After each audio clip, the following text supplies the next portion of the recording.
Au cœur de la décentralisation au Togo, la mairie de la commune Amoutroa de Higiatro se bat corps et âme pour le développement de sa localité. C'est ainsi que le maire de la dite commune et ses collègues membres du conseil communal ont ensemble réfléchi comme d'habitude sur un sujet très sensible qui n'est autre que l'accaparement cruel des terres.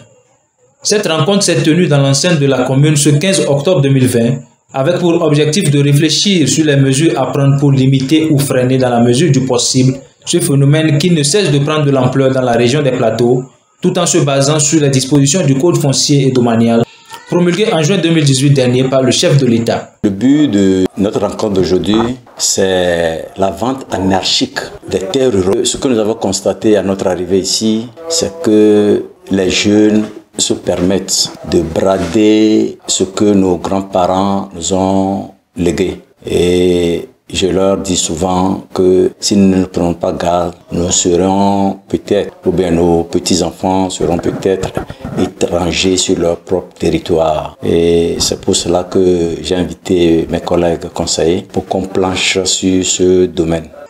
Pour ce faire, le maire a fait appel à l'organisation non gouvernementale ADHT, spécialisée dans le domaine et basée dans sa commune pour être outillée sur la question foncière afin de pouvoir respecter les dispositions du Code foncier et domanial dans les prises de décision.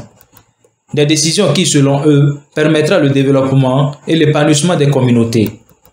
Vous ne pouvez pas imaginer quand les gens vendent milliers d'hectares, des centaines d'hectares à des prix qui ne sont même...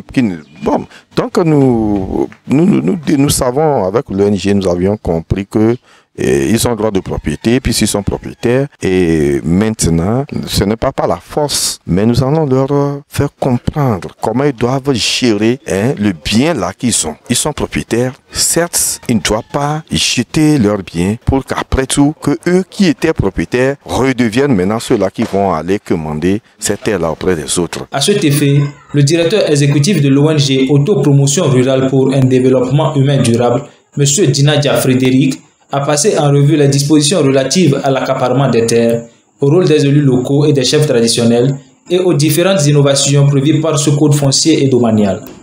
Satisfait de cette formation, un membre du conseil de la commune, M. Améo Haankou, rapporteur de la commission domaniale, exprime sa satisfaction vis-à-vis de cette rencontre. Nous remercions le Seigneur pour la vie de l'ONG. Vraiment, nous avions été très instruits par cette ONG qui nous a outillés par rapport à la gestion des fonciers. L'ONG nous a donné des éclaircissements sur le nouveau code domanial et foncier et beaucoup de choses que nous ne savions pas avant.